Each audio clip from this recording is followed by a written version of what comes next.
The Red Sox are switching up their roster a bit heading into this massive series.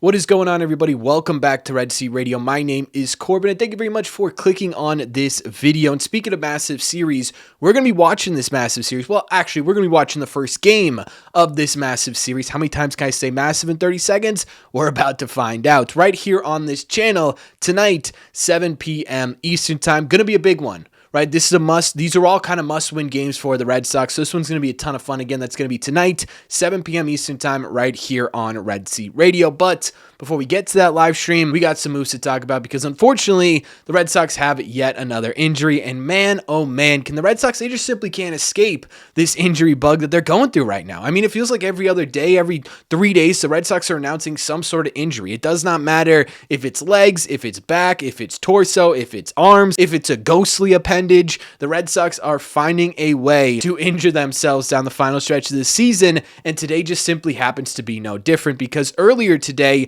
it was announced that Brennan Bernardino will be placed on the 15-day IL retroactive to 9/10, which means the earliest he can come back is 9/25 with what they are calling as a left lat strain.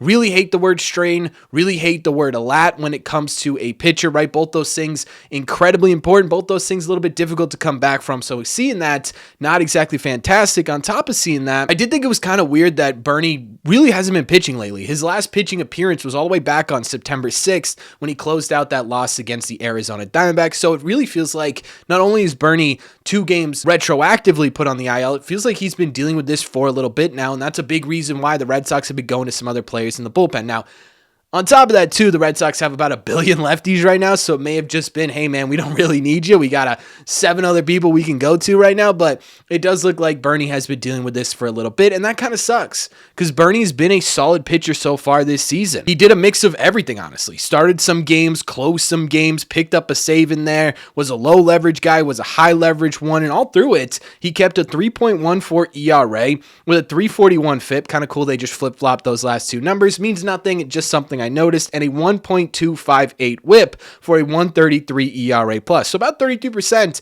better than your league average reliever. It didn't matter when and where you used him. It felt like for the most part, obviously not every time, right? There were times this season where Bernie did not look like the guy that you should be going to in this situation. That's going to happen when you play 55 games over the course of a 162 game season. But for the most part, it felt like when you needed Brennan Bernardino, he was there, he showed up, and he did his job, right? And I think that's a really, really important thing that Bernie has been very great with really since he came over to the Red Sox. We call him Everyday Bernie for a reason because not only is he in every single game when he's healthy, but he's also doing a really good job of it, and there's a reason why Alex Cora goes to him so often. Now, I think there's going to be a little bit of conversation as to whether or not this is a ghost or a phantom IL, right? Because, 1, it's a little bit later in the season. 2, you've got all these names up here that are from the left-hand side. And 3, we've seen a pretty decent amount of injuries recently, right? But I don't really know that this one is too much of an IL stint for a ghostly IL stint for Brennan Bernardino. I do think this one may be genuine, and it has a lot to do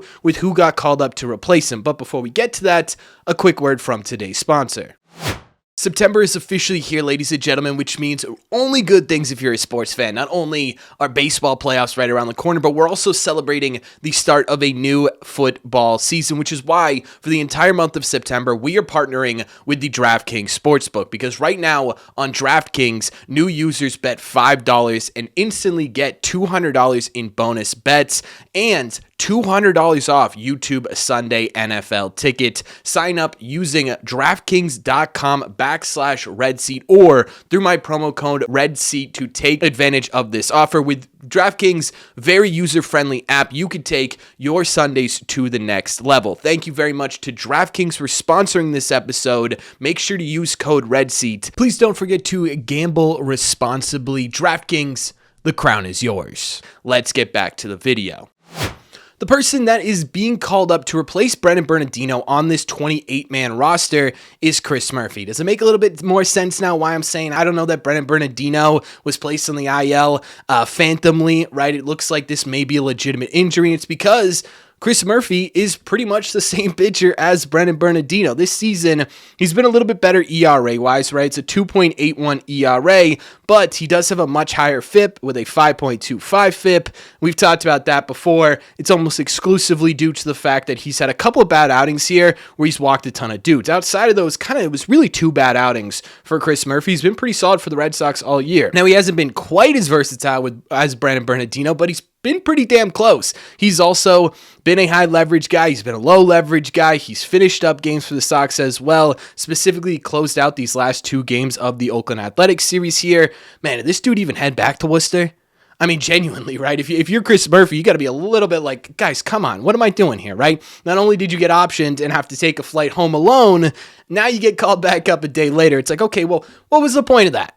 Why did I get called down? And I don't know if the Red Sox foresaw this being an IL thing, but it's just funny to me that like Chris Murphy traveled all the way across the country alone just to rejoin his teammates 2 days later. But outside of that, really the only thing that Chris Murphy hasn't done yet that Brennan Bernardino has done this season is that he's started games. So you take a look at this and you say, okay, this can't be an IL or fake IL stint, right? Because why would you call up exactly the same dude that went onto the IL? If you were going to phantom IL this guy, the goal would probably be to either get someone who's a little bit different in terms of how they affect the roster, right? Or they would get someone who could serve a different role. Chris Murphy is essentially Brennan Bernardino, but a little bit younger with a little bit more walks. And it's especially interesting to me when talking about why Chris Murphy got called up when you do have other options that could have been a little bit different on this big league team.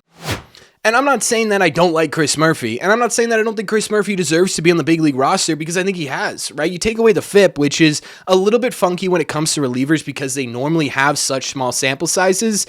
His ERA looks really, really good, right? He's managed to keep, runs off the board, and ultimately that's what matters when you're coming out of the bullpen. The reason I'm saying it's a little bit interesting is because of the situation the Red Sox are in right now, and it's something we've talked about pretty much ad nauseum for the last 2 weeks, and that's the fact that the Red Sox have a ton of lefties on their team right now. I mean, you take a look at their rotation, right? You've only got 2 guys in there that throw from the right-hand side. It's Bayo, Giolito, and everybody else is a lefty. You take a look at the bullpen, and it's like, okay, everyone but Greg Weiser, Justin Slayton, who's been terrible, Zach Kelly, who's, all over the place, and Garrett Whitlock, and the rest of those guys are lefties. So what you're looking at right now is a bullpen that's basically like, 60-70% lefty right now? That's a whole lot of lefties. And a lot of these guys too, they have really interesting splits against right-handers where they're getting hit a whole lot harder against righties than they are against lefties, and they got to figure out a way to find out how to get righties out. So you sit here and you're like, well, couldn't that have been the perfect opportunity to balance out the Red Sox bullpen at the bare minimum here?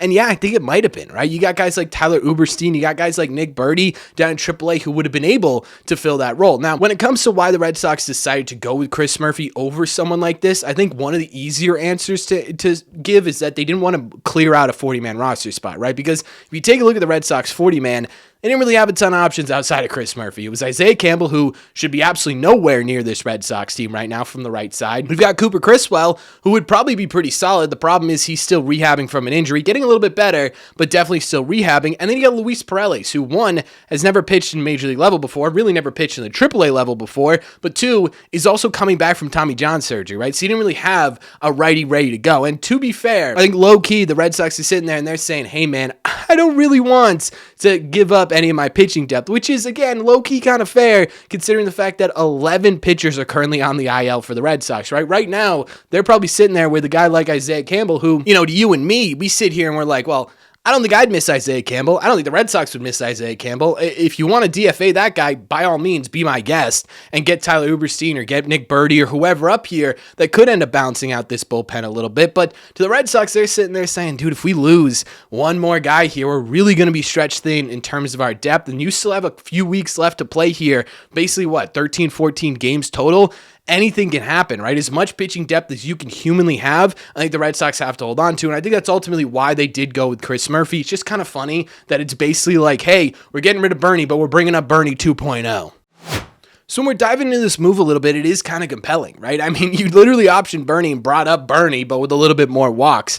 very, very interesting by the Boston Red Sox, especially with some of the other options they have, not only in AAA, but off the 40-man roster as well. I am kind of curious if one of the reasons why Chris Murphy was brought up here was because he is a little bit more stretched out than some of these other guys in AAA, and maybe they're looking for a guy who can piggyback off of a Conley Early or a Peyton Tolley, who probably shouldn't be in the rotation right now, or maybe a Kyle Harrison, something like that, right? A guy who can go 3-ish innings and get you to these more high leverage guys in the bullpen. Maybe potentially that's why Chris Murphy's up here. But overall, I do think it's pretty interesting. I feel terrible for Bernie. I mean, this dude's been through the ringer this year, right? He's been good. He had a tough stretch. He had a really good stretch. Then he was optioned. Then he got brought back up. And then he was pretty good again. And now he's injured, right? It just feels like this has just been Bernie's career with the Red Sox. He's just been tossed up and down and all around. And I really hope next year he really ends up finding some consistency for the Red Sox. But I do think this is just sort of the life of a reliever at the big league level at this point, right? Every team in Major League Baseball is trying to be as flexible as they humanly can with bullpens. So I think we're going to keep seeing a lot of up, down, all around for these guys coming out of the bullpen. But regardless, let me know what your thoughts are. Let me know what you think about Bernie going down. Let me know what you think about Chris Murphy coming up. And let me know what you think about the reasoning behind it. Let me know all your thoughts. As always, if you made it to the end of this video, do me a favor. Make sure you guys have hit that subscribe button if you haven't already. If you're new here, we talk Red Sox content almost every single day. Also, make sure you guys have hit the like button on this video as well. It just simply helps out a ton, and it's the best way to let me know you're enjoying the content. Don't forget, if you guys want to listen instead of watch, head over to your favorite podcasting app, look up Red Seat Radio. Thank you all very much for clicking on this one. I will see you tonight, 7 p.m. Eastern Time sharp for this game, and as always, in the red seats.